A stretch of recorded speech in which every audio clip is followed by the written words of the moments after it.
Oh, hello everyone. This is Ravi Chandra UPSC CSE welcoming you all on Samarthya IAS and Judiciary and Era of Transformation.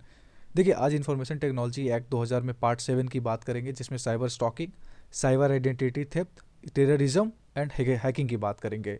थोड़ा सा sound आपको कम हो सकता है या थोड़ा नॉर्मल से अलग लगेगा क्योंकि मैं माइक नहीं यूज़ कर रहा हूँ, ईयरफोन यूज़ कर रहा हूँ। मेरी माइक सडनली ख़राब हो गई है और मैंने बोला हुआ था कि मेरे को ख़त्म करना है।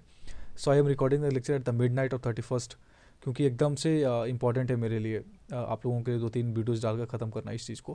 खैर, आज के वीडियो में सेक्शन 66C, 66F और आईपीसी के कुछ एक प्रोविजंस को समझेंगे जो आपके इन चीज़ों से डील करता है, जैसे कि हैकिंग से क्या होता है, स्टॉकिंग से क्या होता है। इस मुद्दे को प्यार से और आराम आराम से समझेंगे। छोटे छोटे टॉपिक्स हैं, आराम से समझ लीजिएगा। 20-22 मिनट में आपकी चीज़ खत्म हो जाएगी आज। ठीक है, this is Samarth Asian judiciary where you get lot of information, lots of important current updates at the same time. बहुत सारे लॉ की भी चीज़ें मिलती है। So please love the content, like the content. अगर अच्छा लगता है तो शेयर करिए, सब्सक्राइब करिए। 51% लोगों ने अभी तक सब्सक्राइब नहीं किया है और please don't do this with me यार।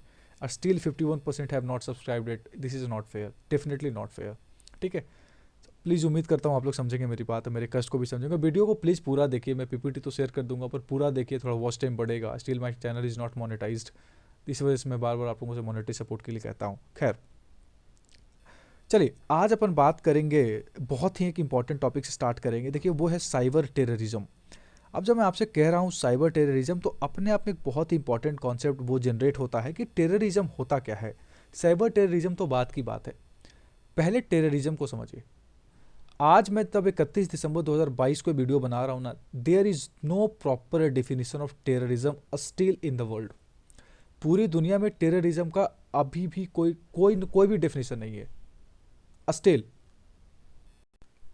इंडिया ने 1996 में, मुझे याद है, यूनाइटेड नेशन में एक बात कही भी थी टेररिज्म के ऊपर, कन्वेंशन भी पारित करने का बात हुआ था, पर स्टिल उस डेफिनेशन को कहीं भी दुनिया में एक्सेप्ट नहीं किया हुआ क्योंकि terrorism is a very very broad और वेरी वाइड इन नेचर। क्या चीज़ को टेररिज्म बोलोगे? तो मुझे तो कई बार ऐसा लगता है कि something that is not, that something that can not be included in terrorism, उसको आप उसको फाइंड आउट कर लीजिए। कई बार तो मुझे ऐसा फील होता है कि कुछ ऐसी चीज़ों को आप पहचान लीजिए कि जो टेररिज्म में नहीं आ सकती, उसके अलावा सारी चीज़ें टेररिज्म है। मतलब पॉजिटिव से नहीं जा सकते तो कभी नेगेटिव से ही चीज़ों को बना लीजिए। खैर, देखते हैं दुनिया का पहुंचती टेररिज्म की डेफिनेशन पे। हमारा मुद्दा साइबर टेररिज्म पे है। आप बात को समझिए। टेररिज्म दो तरीके से हो सकते हैं। या तो आपके घर में घुसकर डायरेक्ट आपके फिजिकल पोजीशन की चीज़ों को परेशान वो कर दे, फियर क्रिएट कर दे, उसको डिस्ट्रॉय कर दे, कुछ ऐसा कर दे। लेट्स से ब्रॉडर टर्म में बात करेंगे तो वो हो गई एक तरीके से। या तो ये कर सकता है कि आपके बाउंड्री से बाहर रहकर आपकी बाउंड्रीज में जो साइबर एक्टिविटीज़ हो रही हैं, जो इंटरनेट एक्टिविटीज़ हो रही हैं, जो कम्युनिकेशन एक्टिविटीज़ हो रही हैं, उसको डिसरप्ट कर दे। इसको बोलते हैं साइबर टेररिज्म। अगर आपके घर में घुसकर आपको परेशान कर रहा है कोई तो वो एक तरीके का टेररिज्म हो गया। पर वो घर से कई हजारों किलोमीटर दूर, आपके फिजिकल बाउंड्री से दूर, आपके कंप्यूटर सिस्टम को, कंप्यूटर नेटवर्क मैकेनिज्म को क्या कर रहा है, डिसरप्ट कर रहा है, तो उसको क्या बोल सकते हैं, cyber terrorism. For a pause, एक सेकंड के लिए समझिए इस चीज़ को। Cyber terrorism is the convergence of terrorism and cyber space. Cyber space में, साइबर की दुनिया में किया जाने वाला एक तरीके का टेररिज्म साइबर टेररिज्म है। आप समझ रहे हो ब्रॉडर कॉन्टेक्स्ट में मैं क्या कहना चाह रहा हूँ? टेररिज्म को लोग ऐसे देखते हैं कि कोई भी ऐसा एक्टिविटी जो आइडियोलॉजिकल पर्सपेक्टिव से, सोशियोलॉजिकल पर्सपेक्टिव से, कुछ पॉलिटिकली मोटिवेटेड माइंडसेट से किया हुआ एक्टिविटी हो, जो समाज के, एक स्टेट के, गवर्नमेंट के एक बहुत बड़े मेजॉरिटी ऑफ द पोर्शन को इम्पैक्ट करे। It can be people, it can be state, it can be political state, कुछ भी हो सकता है, जो कि उनके अंदर डेथ क्रिएट कर सकता है, डर क्रिएट कर सकता है, डर का माहौल। जैसे टेरर होता है ना, टेररिज्म का मतलब भी दहशत का माहौल क्रिएट करे, बॉडीली इंजरी हो सकता है। उस तरीके के मोमेंट को, उस तरीके के सिचुएशन को टेररिज्म कहेंगे, उस तरीके के एक्टिविटीज़ को टेररिज्म के अंदर लेकर आएंगे। ऐसा एक सहमति बना हुआ है अभी तक इस चीज़ के ऊपर। ठीक है, so it is generally understood to mean unlawful attack, something that is not lawful, and threats of attack against computer networks and the information stored therein when done to intimidate or coerce a government or its people in for the social objectives or whatever political objectives। तो दो तीन चीज़ important है कि या तो कुछ ऐसा कर दे, मान लीजिए कि आप आपके जो नेचुरल एक्टिविटीज़ हैं उसको डिसरप्ट कर दे। तो ये भी हो सकता है जिससे कि आपके अंदर डेथ हो, बॉडीली इंजरी हो, कुछ ऐसी चीज़ें क्रिएट होती है। तो एक तरीके का बोल सकते हैं टेररिज्म का कॉन्सेप्ट है वो, ठीक है। चाहे आपकी कंटामिनेंट एक्टिविटी, जैसे क्या बोलते हैं ना, बहुत बड़े बड़े critical infrastructure, thermal power plant से मैंने आपको सेक्शन 70 बताया, अगर आपको याद हो, प्रोटेक्टेड जो पर्सन्स में मैंने पूरा चीज़ बताया था आपको, critical infrastructure, thermal power plants, ATC, railways, power plants, power sector, इसको डिसरप्ट करता है। उसके अलावा वाटर बॉडीज़ को डिसरप्ट करता है, कुछ एक्सप्लोजन करता है, प्लेन क्राइसिस करता है, तो सब टेररिज्म के अंदर में आएगा।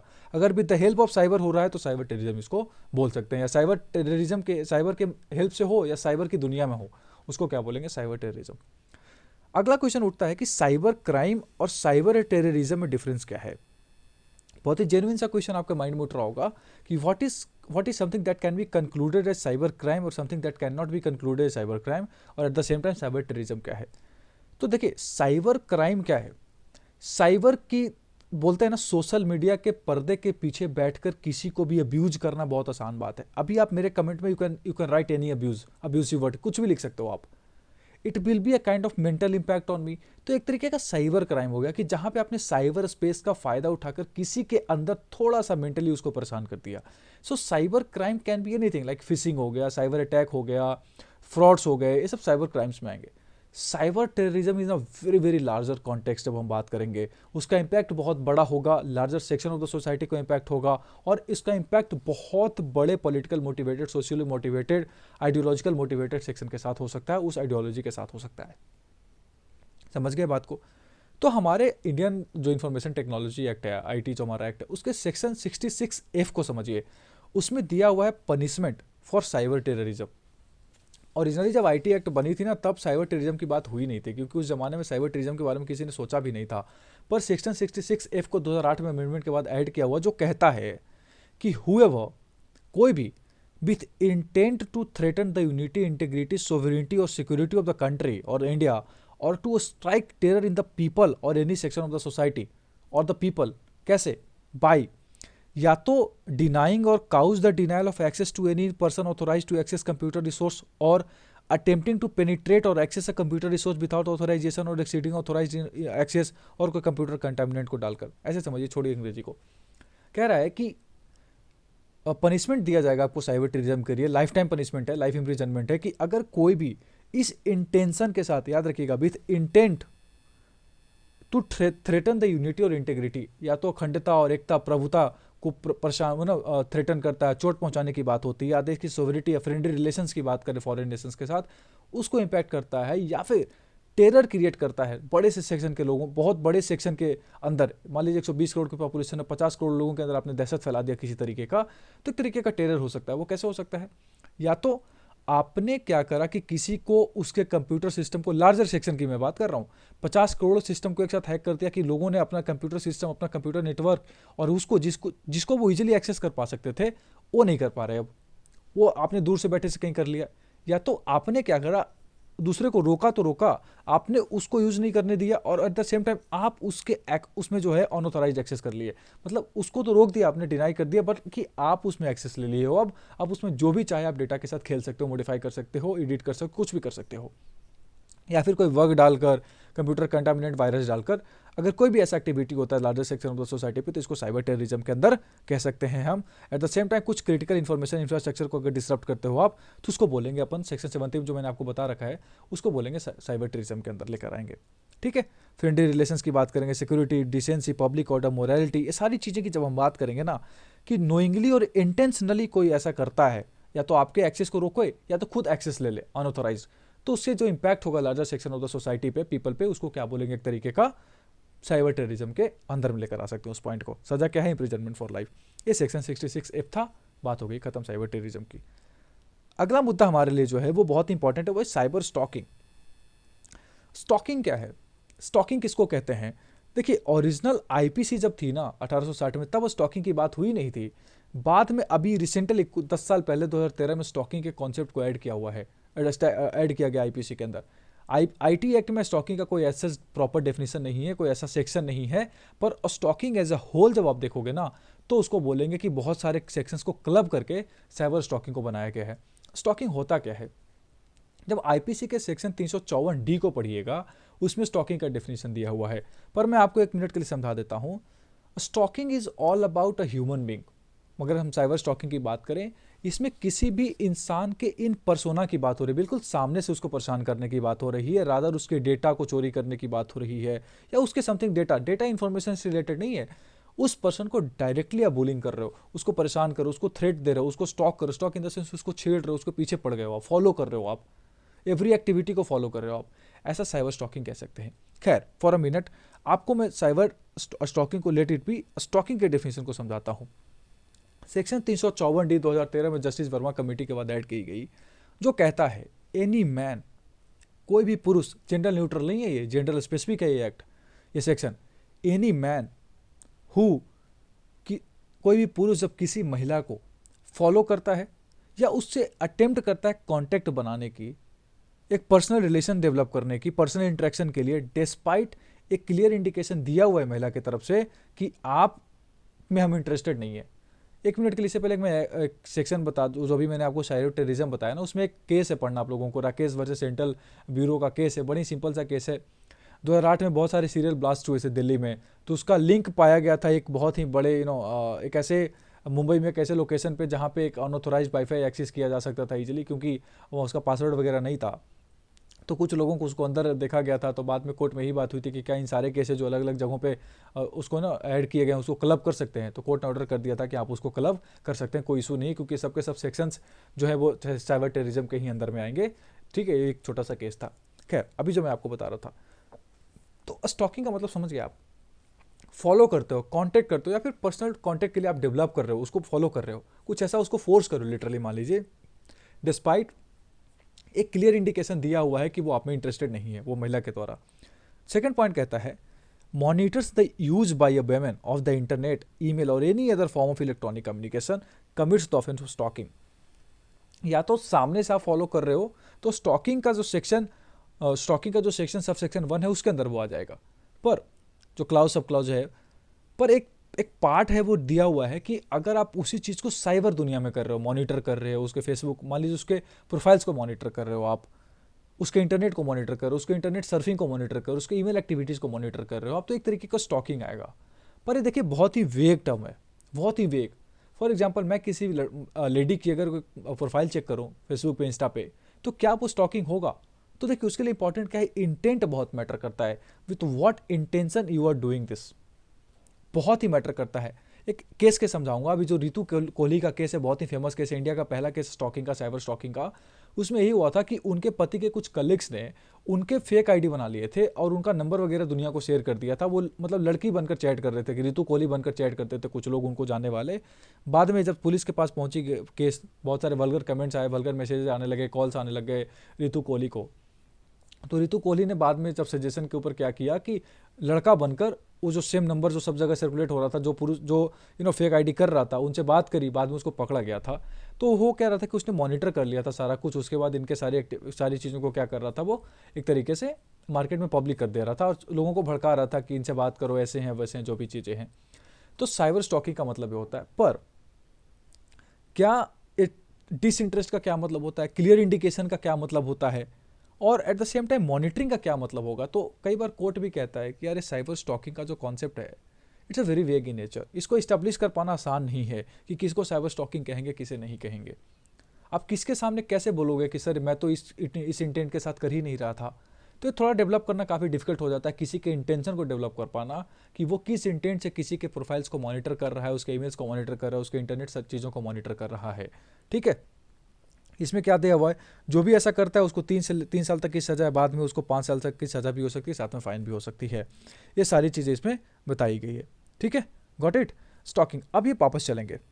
अब सेक्शन 509 आईपीसी का आपको पता है, वर्ड, जेस्चर और act intended to insult the modesty of a women. आपको ये चीज़ पता है कि कोई भी ऐसा एक्ट अगर आप करते हो, चाहे साउंड हो, जेस्चर हो, कोई भी वर्ड ऐसा बोलते हो, कोई ऐसा ऑब्जेक्ट दिखाते हो जो कोई देखा जा सकता है, सुना जा सकता है, पढ़ा जा सकता है, जो किसी के मोडेस्टी को आउटरेज करे या फिर किसी भी उसके प्राइवेसी को डिस्टर्ब करे, उसको बोलेंगे आईपीसी के अंदर। एक तरीके का जो सेक्शन है उस चीज़ से डील करता है। इसके सिंपल इम्प्रिजनमेंट भी है 3 साल तक के लिए। ये क्यों बताया गया, और आप बात को समझिए, आप साइबर स्टॉकिंग में क्यों मैं बोल रहा हूँ इन चीज़ों को। साइबर स्टॉकिंग का एज सच अपना कोई आईटी एक्ट में नहीं है, पर जब आप क्लब करो, चीज़ों को समझो। सेक्शन 509 में एक वर्ड यूज हुई, वो है प्राइवेसी। प्राइवेसी, किसी भी विमेन के प्राइवेसी को आप क्या करते हो, इंटरव्यू कर रहे हो। ऐसा ही एक सेक्शन मैंने आपको बताया था, सेक्शन 66E, अगर आपको याद हो, punishment for violation of privacy in the IT act. अब मैंने आपको बोला स्टॉकिंग वाली बात, सेक्शन 354D। ऐसी ही बात मैंने कल जब आपको बताई थी ऑब्ससेनिटी वाला, उसमें सेक्शन 67 के अंदर मैंने बहुत सारी चीज़ें बताई थी आपको, चाइल्ड पोर्नोग्राफी, उसके अलावा सेक्शन 67A 67 था। इन सब चीज़ों को क्लब कर दीजिए आप। इस सब स्टॉकिंग का एक एग्जाम्पल हो सकता है कि आपने किसी के पहले उसको फॉलो करा, उसके बाद उन सारी चीज़ों को एक्टिविटी करा, उसके प्राइवेसी को वायलेट करा, बाद में उसको चाइल्ड पोर्नोग्राफी में आप फोर्स कर रहे हो। So all this things can be clubbed, और उसके बाद at the end of the day क्या रिजल्ट निकल के आएगा, स्टॉकिंग के अंदर आएगा। तो स्टॉकिंग एच तो कोई डेफिनेशन नहीं है, पर उसको जब क्लब कर देते हैं बहुत सारे सेक्शंस के साथ, 66, 65, 66A, B, जो भी चीज़ें 67A, B, तो उसमें से आप ऐसी चीज़ों को एनालाइज कर सकते हो कि साइबर स्टॉकिंग होता क्या है। ठीक है, नेक्स्ट टॉपिक देखेंगे। नेक्स्ट टॉपिक है हमारे लिए, आई थिंक हैकिंग होगा। हाँ, हैकिंग क्या है? हैकिंग का मतलब क्या होता है? हैकिंग का मतलब होता है कि अनऑथोराइज्ड एक्सेस किसी के कंप्यूटर सिस्टम का, किसी के सोर्स का, किसी के कंप्यूटर रिसोर्सेज का अनऑथोराइज्ड एक्सेस करना क्या हो गया, हैकिंग हो सकता है। हैकिंग एज बहुत ब्रॉड टर्म है, हैकिंग बहुत ही बड़ी टर्म होती है अपने आप में। पर अगर आप ये समझो कि मैं अगर यूट्यूब का चैनल जो मेरा है, समर्थ्य आईएएस एंड जुडिशरी, इसको कोई अनऑथोराइज्ड एक्सेस कर ले, कुछ इसमें ऐसी चीज़ें पोस्ट कर दे, कुछ एडिट कर दे, कुछ कमेंट कर दे, कुछ ऐसी चीज़ जो मैं अलाउ नहीं कर रहा हूँ, मैं अलाउ कर ही नहीं सकता, बट वो अनऑथोराइज्ड एक्सेस किया, किसी ने मेरे गैप का फ़ायदा उठाया, मेरे टेक्निकल कमी का फ़ायदा उठाया, मेरे टेक्निकल ग्लिचेस का फ़ायदा उठाया, सारी चीज़ें कर दी, तो हैकिंग हो सकती है ये चीज़।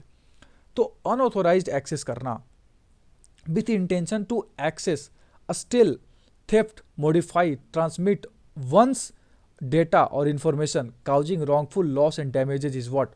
Hacking। तो मेरा आपका मुद्दा ये है कि मेरा कहने का मतलब क्या है कि किसी भी कंप्यूटर सिस्टम के अंदर एक सेटअप होती है, पूरा का पूरा मैकेनिज्म, पूरा का पूरा इंफॉर्मेशन स्टोर होता है।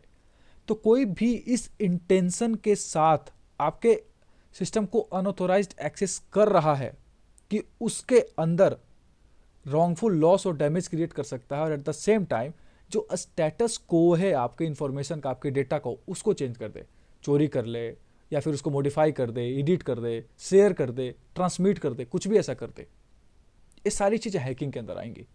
तो हैकिंग पहले ना 66 में कवर्ड था, आईपीसी, इसके क्या नाम है, आईटी एक्ट में। बाद में इसको थोड़ा ब्रॉड करके 43 में और चीज़ों को ऐड किया हुआ। 43 क्या कहता है आईटी एक्ट का, वो समझिए, अमेंडमेंट के बाद जिसकी हम बात कर रहे हैं। 43 मैंने आपको बता रखा है कि कहता है कि पेनाल्टी और कंपनसेशन दिया जाएगा अगर आपके कंप्यूटर और कंप्यूटर सिस्टम में किसी तरीके का डैमेज कोई भी पर्सन बिना आपके परमिशन के करता है। कैसे कर सकता है? या तो एक्सेस कर ले, या आपके एक्सेस को डिनाई कर दे, या तो आपके डेटा को मॉडिफाई कर दे, शेयर कर दे, स्टील कर ले, आइडेंटिटी को कर ले, डैमेज कर दे, डिनाई कर दे, डिस्ट्रप्शंस कर दे, जो भी सर्विसेज अवेलेबल है उसको अलाउ ना करे, टेम्पररी के लिए थोड़ा सा डिलीट कर दे, अल्टर कर दे, डाउनलोड करे, कॉपी करे, एक्सट्रैक्ट करे any data, computer database information from such computer system and all, कोई कंप्यूटर कंटामिनेट डाल दे, तो उसके लिए आपको क्या दिया जाएगा? कंपनसेशन दिया जाएगा, पेनाल्टी दिया जाएगा। इफ सेक्शन 43 बड़ा साफ साफ कहता है। मुद्दा उठता था कि सेक्शन 43 तो चलिए बात को समझ में आ रहा है, पर ये इस चीज़ का क्या, अगर इंटेंशन डिसऑनेस्टली रहा, फ्रॉडेंटली रहा, तो हम क्या करेंगे? इसी चीज़ को सेक्शन 66 कहता था कि कोई भी ऐसा एक्ट जो कि कंप्यूटर रिलेटेड ऑफेंस है, अगर वो डिसऑनेस्टली और फ्रॉडेंटली तरीके से किया गया है, तो उसको हम पनिशेबल कहेंगे, जो कि पनिशेबल 3 साल तक के लिए हो सकता है और 5 साल तक के लिए 5 लाख रुपए तक के लिए जुर्माना हो सकता है। दोनों को, इस बात को ऐसे समझिए।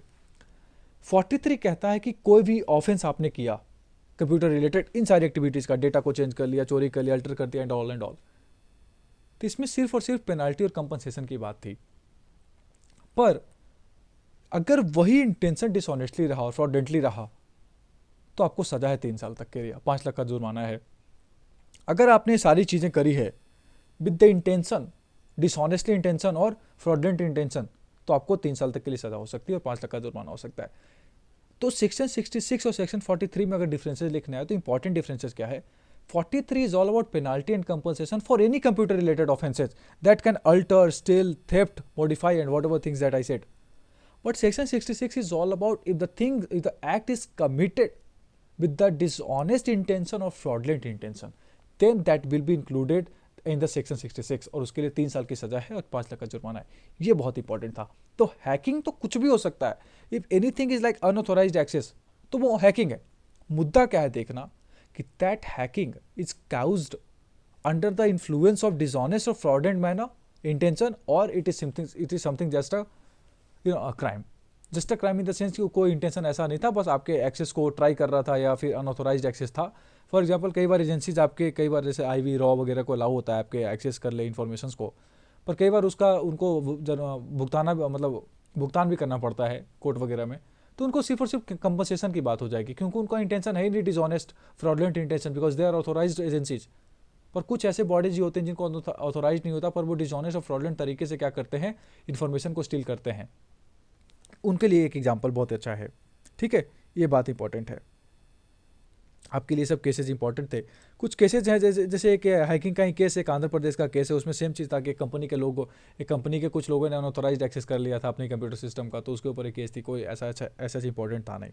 ठीक है, अभी जो लास्ट टॉपिक है वो है identity theft and cheating by personation. Section 66C और 66D को समझिए. अभी आइडेंटिटी थेफ्ट और चीटिंग बाय पर्सोनेशन का मतलब क्या है. सेक्शन जो 66C है आईटी एक्ट का वो कहता है whoever fraudulently or dishonestly, बार बार कह रहा हूँ, fraudulently और dishonestly make use of the electronic signature, आपका इलेक्ट्रॉनिक सिग्नेचर, पासवर्ड और any other unique identification of any person shall be punished with imprisonment of either description for a term which may extend to 3 years and shall also be liable for fine which may extend to 1 lakh. बात को समझिए. Section 66C में क्या हुआ है. 66 कहता है कि आपकी अपनी आइडेंटिटी, आपकी अपनी डिजिटल आइडेंटिटी क्या हो सकती है. आपका इलेक्ट्रॉनिक सिग्नेचर जो आप ड्राइव वगैरह में कई लोग सेव करके रखते हैं, अपना नाम, हिंदी, इंग्लिश, जो भी आपका लैंग्वेज है उसमें, अगर वो कोई चोरी कर ले तो आपकी सिग्नेचर तो आपकी अपनी आइडेंटिटी है ना, उसका यूज वो किसी तरीके के लिए कर ले, डेफिनेटली उसका यूज कर सकता है. तो मुद्दा क्या है कि अगर आपकी अपनी जो डिजिटल आइडेंटिटी है, फॉर एग्जाम्पल मेरा डिजिटल सिग्नेचर है, मेरी एक डिजिटल, मान लीजिए मेरा ऐसा वॉइस है जो मैंने डिजिटल मैंने एडिट कर रखा है, आपकी आइडेंटिटी है वो, आपको लोग उसी तरीके से जानते हैं. अगर उसका डिसऑनेस्ट और फ्रॉडलेंट तरीके से कोई क्या करे, उसका यूज करे बिना आपके परमिशन के, बिना आपके एक्सेस के, आपका एक्सेस दिए हुए, तो वो एक तरीके से सेक्शन 66C के अंदर आइडेंटिटी थेफ्ट किया कि आपकी अपनी आइडेंटिटी चोरी कर ली गई.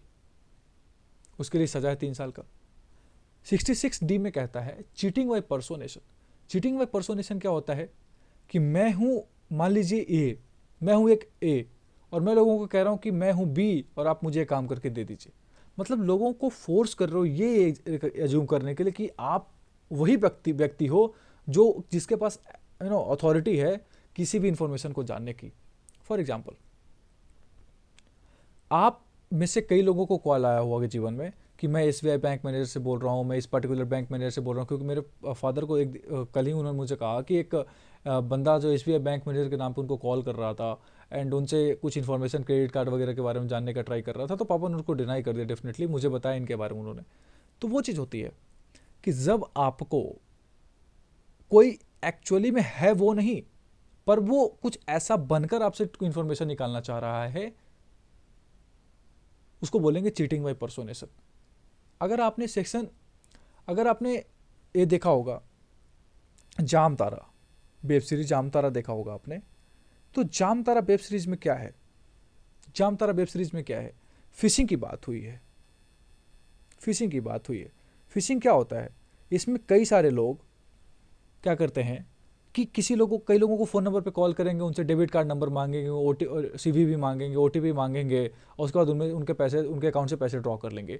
वो कहेंगे मैं एसबीआई बैंक से बात कर रहा हूँ, आपका जो एटीएम कार्ड है वो थोड़े समय में लैप्स हो जाएगा, कल आपका एटीएम बंद हो जाएगा, बंद ना हो तो आप मुझे सारी चीज़ें बताइए. इसको बोलते हैं फिशिंग. फिशिंग के बारे में आप जानते होगे अच्छे से. ऐसा ही एक टर्म होता है चीटिंग बाय पर्सोनेशन, उसी का अच्छा शब्द क्या होता है साइबर वर्ल्ड में, फिशिंग बोलते हैं.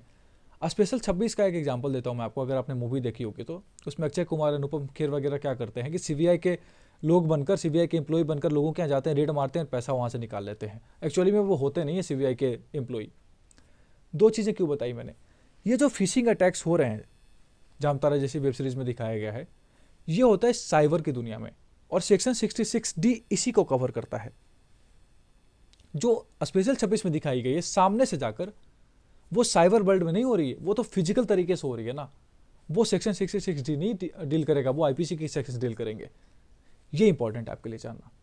तो cheating by personation if that is taking place in what cyber world, that act will bring what, section 66D of IT act. ये हो गई आपकी फिशिंग वगैरह की कॉन्सेप्ट। इतना ही था आपका मुद्दा। एक ऐसा ही एग्जांपल केस है NASSCOM versus Ajay Sood and others 2005 Delhi high court का केस है। इसमें नास्कॉम के कुछ एम्प्लॉय क्या होते हैं, नास्कॉम के नाम पे नास्कॉम के एम्प्लॉय बनकर कई लोगों से कुछ पैसे वगैरह की ठगी करते, कुछ इन्फॉर्मेशन की निकालने की कोशिश करते हैं। तो इसमें दिल्ली हाई कोर्ट ने एक जजमेंट दिया था कि हाँ परमानेंट इंजंक्शन इशू किया जा सकता है। इसमें हुआ क्या था कि आपस में ये लोगों ने आपस में क्या कर लिया था, जो भी डायरेक्टर वगैरह थे, एम्प्लॉय थे, उन्होंने आपस में क्या कर लिया था, कंप्रोमाइज़ कर लिया था कुछ चीज़ों को लेकर।